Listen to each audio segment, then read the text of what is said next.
30 വർഷത്തിനു ശേഷം എന്തിനാണ് US ജപ്പാനെ രക്ഷിച്ചത്?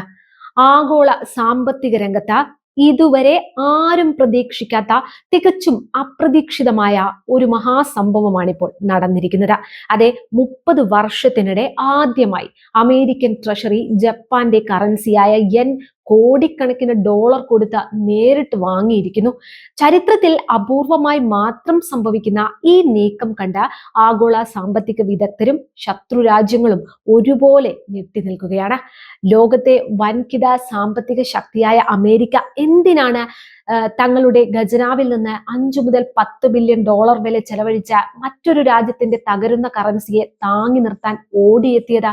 അത് വെറുമൊരു സൗഹൃദ പ്രകടനം മാത്രമാണോ? അതോ ഇതിന് പിന്നിൽ ആഗോള സാമ്പത്തിക വ്യവസ്ഥയെ തന്നെ പിടിച്ചുലയ്ക്കാൻ പോകുന്ന വമ്പൻ ജിയോ പൊളിറ്റിക്കൽ തന്ത്രങ്ങളുണ്ടോ? ട്രംപ് ഭരണകൂടം പ്രയോഗിച്ച ഈ മാസ്റ്റർ സ്ട്രോക്കിന് പിന്നിലെ യഥാർത്ഥ സത്യം എന്താണെന്ന് അറിയണമെങ്കിൽ ഈ വീഡിയോ അവസാനം വരെ തീർച്ചയായും കാണുക. സംഭവത്തിന്റെ ആഴം മനസ്സിലാക്കണമെങ്കിൽ നാം ആദ്യം ജപ്പാൻ നേരിടുന്ന ആഴത്തിലുള്ള സാമ്പത്തിക പ്രതിസന്ധി എന്താണെന്ന് തിരിച്ചറിയണം. കഴിഞ്ഞ കുറച്ചു കാലങ്ങളായി ജാപ്പനീസ് യെന്നിന്റെ മൂല്യം ചരിത്രത്തിലെ ഏറ്റവും വലിയ ഇടിവിലാണ്. നിങ്ങൾക്കറിയാമോ, ഏകദേശം 40 വർഷത്തെ ഏറ്റവും താഴ്ന്ന നിലയിലേക്കാണ് യെൻ കൂപ്പുകുത്തിയിരിക്കുന്നത്. സ്വന്തമായി വലിയ തോതിൽ സ്വാഭാവിക വിഭവങ്ങൾ ഇല്ലാത്ത ജപ്പാൻ ആ രാജ്യം തങ്ങളുടെ രാജ്യത്തിന് ആവശ്യമായ ഇന്ധനത്തിനും ഭക്ഷണ സാധനങ്ങൾക്കുമായി പ്രധാനമായും ആശ്രയിക്കുന്നത് ഇറക്കുമതിയാണ്. എന്നാൽ അവരുടെ കറൻസിയുടെ മൂല്യം തകരുമ്പോൾ ഇറക്കുമതി ചെലവ് കുത്തനെ കൂടുകയും ജപ്പാനിലെ സാധാരണക്കാരുടെ ജീവിത ചെലവ് അസഹനീയമായി മാറുകയും ചെയ്യുന്നു. അങ്ങനെയാണെങ്കിൽ എന്തുകൊണ്ടാണ് യെൻ ഇങ്ങനെ തകരുന്നത്? ഇതിന് പ്രധാനമായും 4 കാരണങ്ങളാണുള്ളത്. അത് ആദ്യത്തെ കാരണം മധ്യപൂർവേഷ്യയിൽ ഉയർന്നു വന്ന യുദ്ധ സമാന സാഹചര്യങ്ങളും ഇറാനെതിരായ US നടപടികളും കാരണം ആഗോളതലത്തിൽ എണ്ണയുടെയും വാതകത്തിന്റെയും ലഭ്യത കുറയുകയും വില ക്രമാതീതമായി ഉയരുകയും ചെയ്തതാണ്. ഇത് ജപ്പാന്റെ പണപ്പെരുപ്പം ഇരട്ടിയാക്കിയിട്ടുണ്ട്. രണ്ടാമത്തെ കാരണം ബാങ്ക് ഓഫ് ജപ്പാൻ തങ്ങളുടെ പലിശ നിരക്കുകൾ വളരെ താഴ്ന്ന നിലയിൽ നിലനിർത്തി എന്നതാണ്. ലോകത്തിലെ മറ്റു രാജ്യങ്ങൾ പലിശ നിരക്ക് ഉയർത്തിയപ്പോൾ ജപ്പാൻ അത് ചെയ്യാതിരുന്നതുകൊണ്ട് അന്താരാഷ്ട്ര നിക്ഷേപകർ യെൻ വൻതോതിൽ വിറ്റൊഴിക്കാൻ തുടങ്ങിയതാണ്.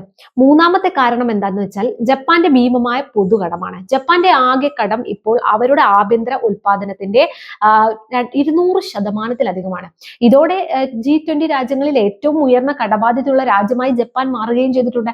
ഇനി നാലാമത്തെ കാരണം പുതിയതായി അധികാരമേറ്റ പ്രധാനമന്ത്രി സനെ തക്കായിച്ചിയുടെ സാമ്പത്തിക നയങ്ങൾ സൃഷ്ടിച്ച അനിശ്ചിതത്വമാണ്. ജീവിത ചെലവ് കുറയ്ക്കാൻ അവർ ഭക്ഷണത്തിന് സെയിൽസ് ടാക്സ് താൽക്കാലികമായി വെട്ടിക്കുറയ്ക്കുകയും 100 ബില്യൺ ഡോളറിന്റെ വികസന പദ്ധതികൾ പ്രഖ്യാപിക്കുകയും ചെയ്തു.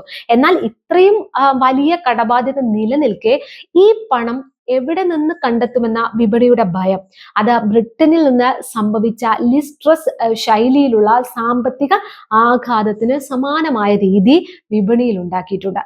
അങ്ങനെ നിക്ഷേപകർ വീണ്ടും യെൻ വിറ്റൊഴിക്കാൻ തുടങ്ങി. അതേസമയം ജപ്പാൻ സർക്കാരും ബാങ്ക് ഓഫ് ജപ്പാനും തങ്ങളുടെ കറൻസിയെ രക്ഷിക്കാൻ കോടിക്കണക്കിന് ഡോളർ വിപണിയിൽ ഇറക്കി നോക്കിയെങ്കിലും ഇടിവ് തടയാൻ കഴിഞ്ഞില്ല. അവിടെയാണ് അമേരിക്കൻ പ്രസിഡന്റ് ഡൊണാൾഡ് ട്രംപും അദ്ദേഹത്തിന്റെ ട്രഷറി സെക്രട്ടറി സ്കോട്ട് ബെസന്റും സാമ്പത്തിക രംഗത്ത് തികച്ചും അസാധാരണമായ ഒരു നീക്കം നടത്തിയത്.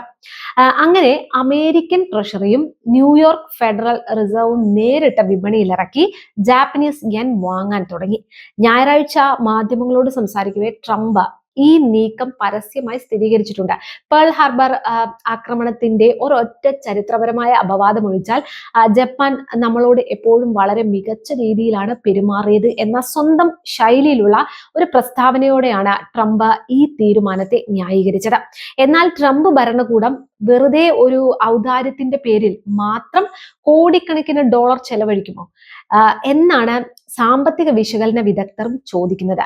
ട്വിസ്റ്റ് അവിടെയാണ്. ഇതിനു പിന്നിൽ അമേരിക്കയുടെ സ്വന്തം സാമ്പത്തിക ഭദ്രത കാക്കാനുള്ള വലിയൊരു സ്വാർത്ഥ താല്പര്യമുണ്ട്. കാര്യം എന്താണെന്നറിയാമോ? യെന്നിന്റെ മൂല്യം താങ്ങി നിർത്താൻ പണം കണ്ടെത്താനായി ജപ്പാൻ വൻതോതിൽ തങ്ങളുടെ പക്കലുള്ള ഗവൺമെന്റ് ബോണ്ടുകൾ അത് വിറ്റൊഴിക്കുകയായിരുന്നു. അപ്പൊ ലോകത്ത് ഏറ്റവും കൂടുതൽ ബോണ്ടുകൾ കൈവശം വെച്ചിരിക്കുന്ന രാജ്യങ്ങളിൽ ഒന്നാണ് ജപ്പാൻ. ജപ്പാൻ ഇത് വൻതോതിൽ വിപണിയിൽ വിറ്റഴിക്കാൻ തുടങ്ങിയാൽ അമേരിക്കൻ ഗവൺമെന്റ് കടമെടുക്കുന്നതിനുള്ള പലിശ നിരക്ക് കുത്തനെ ഉയരും. അത് അമേരിക്കൻ സമ്പദ് വ്യവസ്ഥയെയും സർക്കാരിന്റെ ചെലവുകളെയും സാരമായി ബാധിക്കും. ചുരുക്കത്തിൽ ജപ്പാൻ തങ്ങളുടെ ബോണ്ടുകൾ വിൽക്കുന്നത് തടയണമെങ്കിൽ അമേരിക്ക തന്നെ നേരിട്ട് യെൻ വാങ്ങി സ്ഥിരത കൊണ്ടുവരണം. എങ്ങനെയുണ്ട്?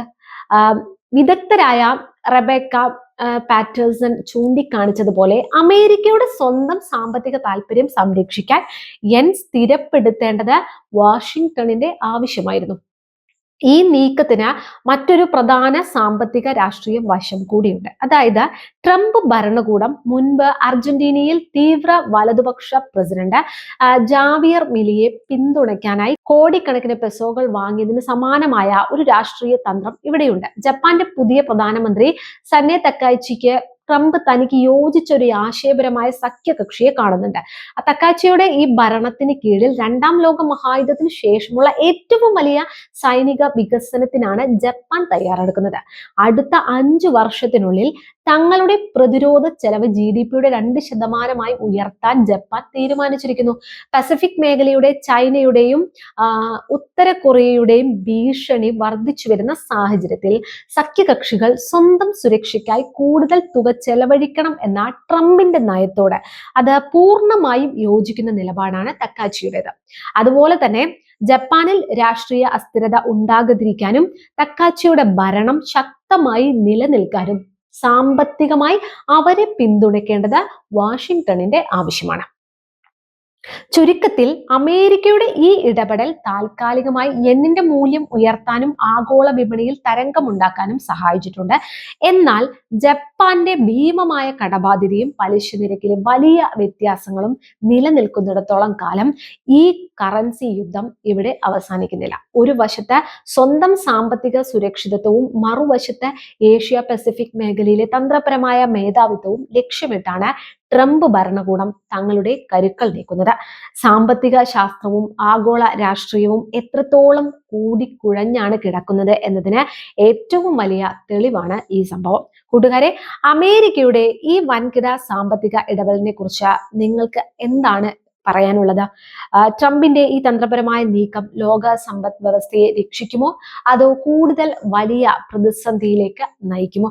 നിങ്ങളുടെ അഭിപ്രായങ്ങൾ താഴെ കമന്റ് ബോക്സിൽ രേഖപ്പെടുത്തൂ. കൂടുതൽ വീഡിയോകൾക്കായി ചാനൽ സബ്സ്ക്രൈബ് ചെയ്ത് കാണാൻ മറക്കരുത്.